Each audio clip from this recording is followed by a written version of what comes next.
So lastly, the deep dive we're going to do with the transition metals is how they form complex ions. So the complex ion is basically the transition metal will be the central atom, and there are various groups that will be attracted to this, the positivity here. And so they'll join to the positivity with lone pairs of electrons to form coordinate bonds. And that'll be quite strong. And the number of points to which it joins is called the coordination number. So there's a 2 and there's a 4. That's 4. And that's 1, 2, 3, 4, 5, 6 is the coordination number. So basically 6 ligands attached at 6 different points is the coordination of 6. So going to the terminology here a little bit more. So this is the coordination compound. So the cobalt, the chlorines, the free pairs of electrons on these things are attracted to the positive nuclei and they stick all around it. So there's 1 chlorine and 5 ammonias joined to that. So that's the central ion. These are ligands. The whole thing's a complex ion. The coordination number is 6. And there are some free anions just sticking by around the whole complex in general, but they're not forming these strong coordination bonds with that. So the whole thing is called a coordination compound, the entire thing, with the some free anions also hitching a ride with the complex ion. So normally you only have to deal with the complex ion. So the square planar is quite rare. I think we can ignore that one. There are certain circumstances. And so these are the general shapes that you're going to get. A tetrahedral shape if there's 4, octahedral shape if there's 6, and linear if there's 2. Okay, and that matches with the coordination number as well. So here we have the coordination numbers, and so you just count up the number of ligands. So you've got 6 here, 3 and 3 is 6, so that's 6. You just find the transition metal and everything else is the ligand. So there's 4 chlorines, 4 ammonias, and here there's only 2 ammonias with the transition metal. So that's coordination number 2. Now these are all monodentate ligands, so each ligand only offers up 1 lone pair of electrons, and we'll see some polydentate ones a bit later. And just another side note, the square planar is extremely rare. So if you see 4, a coordination number of 4 ligands, just assume it's a tetrahedral shape. And so let's move on to ligands a little bit more. So the ligands, as I said before, have lone pairs of electrons to form the coordinate bonds. And the transition metals are kind of small, very positive, and so they will attract those to it, those lone pairs of electrons to form those coordination bonds. And water is a very common one. Okay, so a little bit repetitive there. I'll move on. And so I think one of the common things you'll be asked is to determine what the charge of the ion is. So you just need to recognize that one has a charge. And so there's a 4 negative charge. There's a 2 negative overall, so it must be 2 plus. Whereas ammonia doesn't have any charge, so that doesn't contribute anything to the overall charge here. So the copper here must be 2 plus again. Okay, so that's your main job. Other questions? Probably to do with the light, which we'll get to in a second.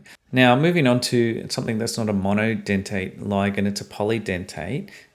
So you can see EDTA here. It's got all of these other lone pairs around here, and they can all wrap around and grab onto the metal.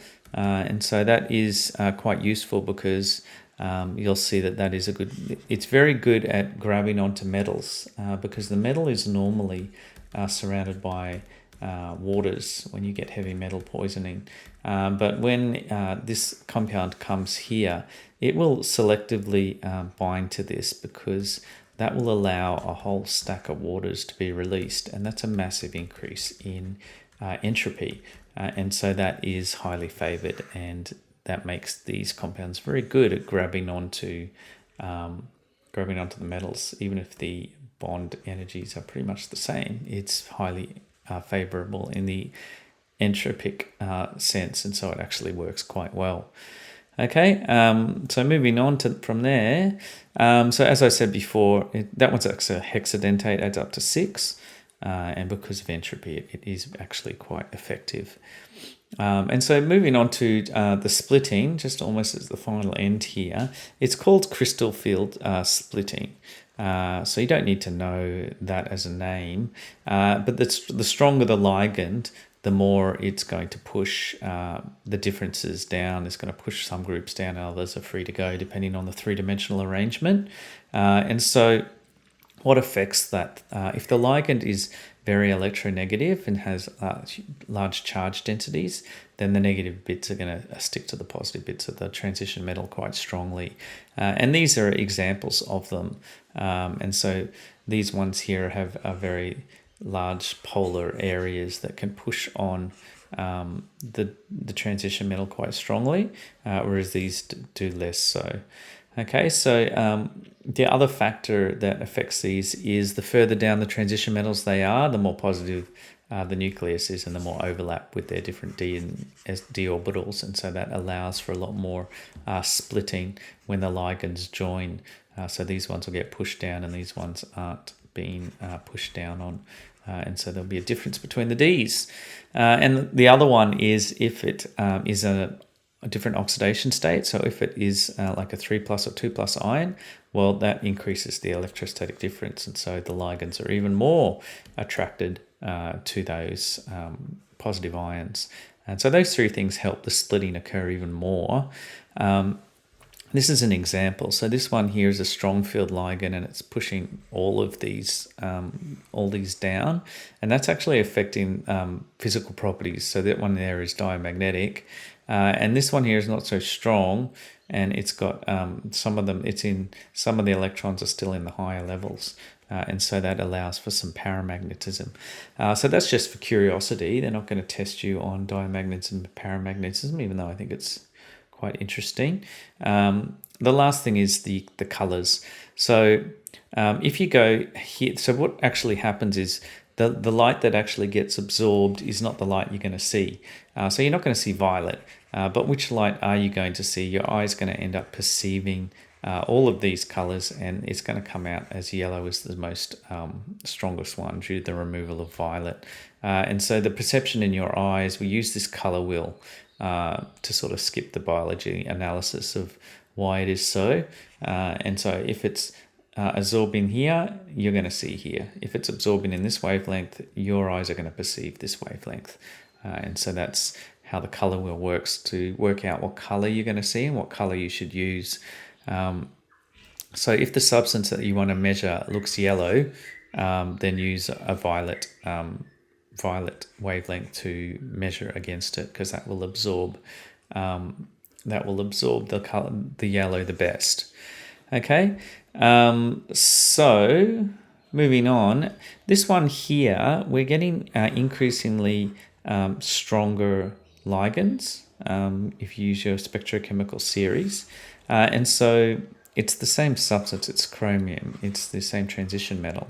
And so as you get stronger and stronger ligands, you're getting more splitting between the d orbitals. And so the larger the split, the larger the distance is when the photon's removed and the higher the energy. And so the larger the ligand, the larger the energy is here that's getting absorbed.